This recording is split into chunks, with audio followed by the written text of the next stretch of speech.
2014 పొత్తుకి 2024 పొత్తుకి మధ్య సామ్యం ఏంటి, భేదం ఏంటి? ఖచ్చితంగా ఏంటంటే 2014లో మనం రాష్ట్రం విడిపోయి ఉంది. అంతకుముందు మన దేశంలో 2 సార్లు యూపీఏ ప్రభుత్వం అధికారం చేపట్టింది. సో యూపీఏ ప్రభుత్వంలోనే మనకు రాష్ట్ర విభజన జరిగింది. సో ఆ రోజు ఉన్నటువంటి పరిస్థితులు వేరు. ఆ రోజు జనసేన పార్టీ పెట్టడం, ఆ రోజు కేవలం వాళ్ళ అభ్యర్థులు పెట్టకుండా అవుట్ రేటెడ్గా టీడీపీకి ఆ కూటమికి మద్దతు ఇవ్వడం జరిగింది. అంటే ఆ రోజు ఒక చంద్రబాబు నాయుడు గారికి ఉన్నటువంటి కొంత పాజిటివ్ వాతావరణం ఉండండి, రాష్ట్ర విభజన జరిగింది, కొంత అనుభవం ఉండండి, ఇలా కొన్ని పాజిటివ్ అంశాలు ఆ రోజు వాళ్ళకి కలిసి రావడంతో ఆ రోజు పొత్తు సక్సెస్ అయింది. ఈరోజు 2024లో ఆ పరిస్థితి ఉందా అంటే ఈరోజు మోడీ గారి వేవ్ ఒకవేళ ఉత్తరాదిన పెరిగి ఉండొచ్చేమో కానీ దక్షిణాదిన బీజేపీ పార్టీ ఇప్పుడు 10 ఏళ్ళు మోడీ గారు అధికారంలో ఉన్న కూడా వాళ్ళ ఓట్ బ్యాంకు 0.8% ఆంధ్రప్రదేశ్లో పరిమితమైంది. అంటే వాళ్ళు సంస్థాగతంగా పెద్ద బలపడినట్టుగా మనకు కనపడడం లేదు. ఇంకా ఇక్కడ చూడాల్సింది ఏంటి, ఈరోజు 10 ఏళ్ల తర్వాత జరుగుతున్న పొత్తు మళ్ళీ ఈరోజు బీజేపీ అక్కడ అభ్యర్థులను పోటీలో పెట్టడం జరుగుతుంది. ఇంకొక వైపు ఇండియా కూటమి 2014, 2019లో అంత బలంగా లేరు, అంత నామినల్గా ఉన్నారు. ఈరోజు వాళ్ళు ఎంతో కొంత బలపడుతున్నారు. ఒకవైపు జేడీ లక్ష్మీనారాయణ గారి రూపంలో ఒక కొత్త పార్టీలు రాబోతున్నాయి. సో ఎన్ని సంక్లిష్టాల మధ్యన 2014లో జరిగినటువంటి పోలరైజేషన్ కానీ ఓటు కన్సాలిడేషన్ కానీ 2024లో జరుగుతుందని అయితే నేను అనుకోవడంలే. ఎందుకు ఈ మాట అనాల్సి వస్తుందంటే ఈ 10 ఏళ్లలో ఇద్దరిని చూశారు. అంటే 2014, 2019 మధ్యలో బాబు గారిని చూశారు, 19కి 24 మధ్య జగన్మోహన్ రెడ్డి గారిని చూడడం జరిగింది. అంటే మీరు అనేది ఈసారి మ్యాసివ్ మ్యాండేట్ కాదు, డెసిసివ్ మ్యాండేట్ అంటే ఎస్ ఖచ్చితంగా నేను అదే అంటున్నాను. వాళ్ళు 2000 ఇందాక కొందరు మాట్లాడుతూ కూడా వాళ్ళు ఏమన్నారు, 2014లో ఏదైతే రిపీట్ అయిందో మళ్ళీ 2024లో అదే రిపీట్ అవ్వబోతుంది అంటున్నారు. అక్కడ స్థూలంగా చూడాల్సింది ఏంటంటే 2014లో మోడీ గారికి ఉన్నటువంటి పాజిటివ్ వేవ్ చాలా గొప్పది.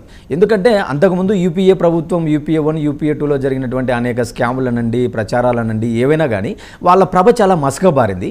మోరోవర్ ఆ రోజు గుజరాత్ మోడల్ అని చెప్పి మోడీ గారు దేశ ప్రధాని అయితే దేశం కూడా చాలా అభివృద్ధి చెందుతుంది అని ఆయన ప్రొజెక్షన్ బాగా జరిగింది. ఇంకోటి ఏంటి, పవన్ కళ్యాణ్ గారు కూడా అంతకుముందు కొంత ఆయన క్లీన్ ఇమేజ్, ఆయనకు కొంత హానెస్ట్ పర్సన్, సినిమాలలో కష్టపడ్డారు ఇట్లా అని చెప్పి ఆయనకు కొంత గుడ్ విల్ ఉండడం వల్ల ఆయన యొక్క ఇమేజ్ కూడా యాడ్ అవ్వడంతో ఆ రోజు ఆ పొత్తు కొంత అనుకూలతలు కనపడ్డాయి. కానీ ఈ 10 ఏళ్లలో ఏం జరిగింది, పవన్ కళ్యాణ్ గారు కొద్ది రోజులు బీజేపీతో ట్రావెల్ చేసినారు, కొద్ది రోజు కమ్యూనిస్టులతో ట్రావెల్ చేసినారు, చంద్రబాబు నాయుడు గారు బీజేపీతో ట్రావెల్ చేసినారు. అసలు బీజేపీలో నుంచి ఆయన ఎందుకు బయటకు వచ్చినారు, ఆ రోజు ప్రత్యేక హోదా వద్దన్నారు. ఇప్పుడు ఈరోజు ఇందాక మనం చాలామంది మాట్లాడుతున్నారు, సరే వాళ్ళకు పార్టీ నాయకులకు ఎట్లుంటుందంటే మా నాయకుడు ఏం చేసినా రైటే అంటారు, పొత్తులో ఉన్న రైటే అంటారు, పొత్తులో బయటకు వచ్చిన రైట్ అంటారు, మా నాయకుని పైన కేసులు ఉంటే తప్పంటారు, ఇంకొక నాయకుని పైన కేసులు ఉంటే రైట్ అంటారు. ఇది కాదు మనం చూడాల్సింది ఏంది అంటే ఆ రోజు ప్రతిసారి రాష్ట్ర ప్రయోజనాలు మా ప్రయోజనాలు అంటారు. కానీ సమాజంలోని ఒక న్యూట్రల్ వర్గం ఉంటుంది కదా, వాళ్ళు ఆలోచిస్తారు కదా, అంటే ఎవరి స్వీయ ప్రయోజనాల కోసం పొత్తు పెట్టుకుంటున్నారు. ఈరోజు ప్రత్యేక హోదా అనే అంశాన్ని ఫస్ట్ గట్టిగా వాదించాల్సినటువంటి అవకాశం టీడీపీ పార్టీ చేతిలో ఉన్నది ఆ రోజు. కానీ టీడీపీ పార్టీ దాన్ని ఏం చేసింది, ఎంతో కొంత వాళ్ళు దాన్ని కొంత హ్యాండ్సప్ అన్నారు. తర్వాత వచ్చినటువంటి పార్టీ మళ్ళీ చచ్చిపోయినోడిని మళ్ళీ తీసుకొని లేపాలంటే ఖచ్చితంగా ఈరోజు వైసీపీకి ఎంతో కొంత ఇబ్బందులు ఉంటాయి. అంటే ఉద్యమము ఒక పీక్స్లో వెళ్తున్నటువంటి సమయము, కొంత ఆపర్చునిటీ ఉన్నప్పుడు మనం కాపాడాల్సింది పోయి హోల్డ్ బ్యాక్ చేసుకోవాల్సింది పోయి కంప్లీట్గా వాళ్ళు 14వ కమిషన్ వరకే మాకు అవకాశాలు ఉన్నాయి, ఈరోజు 15th ఫైనాన్స్ కమిషన్ ఉంది, 15th ఫైనాన్స్ కమిషన్ ప్రకారం మేము ప్రత్యేక హోదాలు ఇవ్వలేము అని బీజేపీ అంత కరాఖండిగా చెప్తున్నప్పుడు, సో ఇలాంటి వాస్తవాలను, ఇలాంటి సాంకేతిక అంశాలను మర్చిపోయి మా నాయకుడు ఏం చేసినా మంచిదే, మా నాయకుడు ఏం చేసినా కూడా మేము సమర్థిస్తాం అనుకుంటే అక్కడ రాష్ట్ర ప్రజలు చూస్తూ ఉంటారు కదా. అంటే ఈ 10 ఏళ్లలో మోడీ గారు ఏం చేసినారు, మన విశాఖను ఈరోజు స్టీల్ ప్లాంట్ ఉంది, ఎందుకు ప్రైవేటైజ్ చేస్తున్నారు, ఈరోజు రైల్వే జోన్ గుంతకల్లుకు జోన్ అడుగుతున్నారు, కడపకు కొన్ని ప్రాజెక్ట్స్ అడుగుతున్నారు, అసలు ఇరిగేషన్ ప్రాజెక్టులలో వాళ్ళ చిత్తశుద్ధి ఏంది. ఇంకోటి ముఖ్యంగా చాలామంది ఇప్పుడు పోలవరం అని మాట్లాడుతున్నాం, కానీ ఆ రోజు 2014లో పోలవరం ప్రాజెక్టు జాతీయ ప్రాజెక్ట్ అంటే సహజంగా జాతీయ ప్రాజెక్ట్ అంటే ఏంటంటే ఒక రూల్ ఉంటుంది. జాతీయ ప్రాజెక్ట్ అంటే గతంలో మనకు 95% సెంట్రల్ నిధులు, 5% స్టేట్ నిధులు ఉంటే రాష్ట్రం విడిపోయి ఉంది, రెవెన్యూ లోటుతో ఉంది కాబట్టి 100% మేమే చేస్తామని కేంద్ర ప్రభుత్వం మనకు ఆ రోజు ఒక అష్యూరెన్స్ ఇచ్చింది.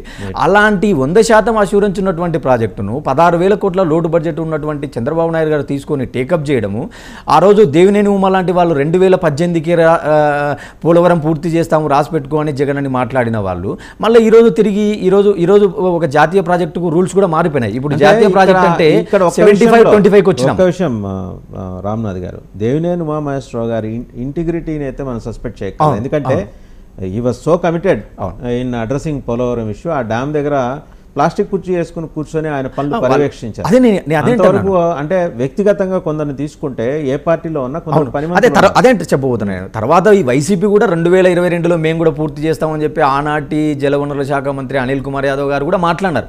నేను అదే అంటున్నా, మీరు చూడాల్సింది ఇప్పుడు కేంద్ర ప్రభుత్వంతో అది రాష్ట్ర ప్రభుత్వంలో ఎవరు అధికారంలో ఉన్నా కూడా కేంద్ర ప్రభుత్వ విషయంలో ఎలా ఉండాలా అంటే రాష్ట్ర ప్రయోజనాలు మనకు ఎంతవరకు వాళ్ళు ఇంప్లిమెంట్ చేసినారు, ఎంతవరకు నిధులు రిలీజ్ చేసినారు, ఎంతవరకు గ్రాంట్స్ వచ్చినాయి, జిఎస్టీ విషయంలో కావచ్చు, రాష్ట్ర విభజన విషయంలో ఇలాంటి అజెండా చర్చకు రావాలా. మీరు ఇందాక అన్నారు పొత్తు పెట్టుకుంటున్నారు, సరే పొత్తులు పెట్టుకోవడం కూడా మనం తప్పలేము. ఈరోజు నితీష్ కుమార్ ఉన్నారు దేశంలో, ఆయన ఎప్పుడు ఎన్డీఏలో ఉంటున్నాడో ఎప్పుడు ఎన్డీఏలో బయటకు పోతున్నాడో తెలియదు. ఈరోజు బీజేపీ ఒక స్లోగన్ ఇచ్చింది, మేము 400 సీట్లు మా టార్గెట్ పెట్టుకున్నాము, సొంతంగా బీజేపీ 370 రావాలనుకుంటున్నారని చెప్పి వాళ్ళు పాత మిత్రులను కూడా ఒకవైపు స్వాగతిస్తున్నారు. 404 అనుకుంటున్నారు.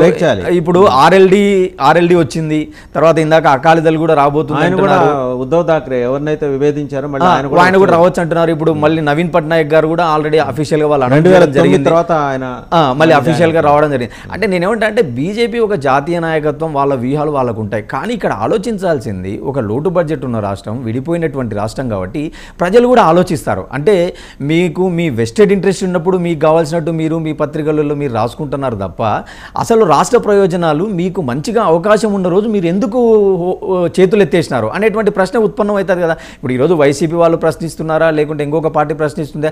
ఈరోజు మన జేడీ లక్ష్మీనారాయణ గారు పార్టీ పెట్టి చూస్తున్నాం, ఆయన అజెండానే ప్రత్యేక హోదా గురించి, రాష్ట్ర ప్రయోజనాల గురించి, బీజేపీ చేసినటువంటి కొన్ని తప్పిదాలనండి ఇక్కడ ఉన్నటువంటి పార్టీలకు ప్రజలంతా మ్యాసివ్ మ్యాండేట్ ఇచ్చినా మీరు ఎందుకు అడగలేకపోయినారు అనేటువంటి ప్రశ్నలు ఉత్పన్నమవుతాయి.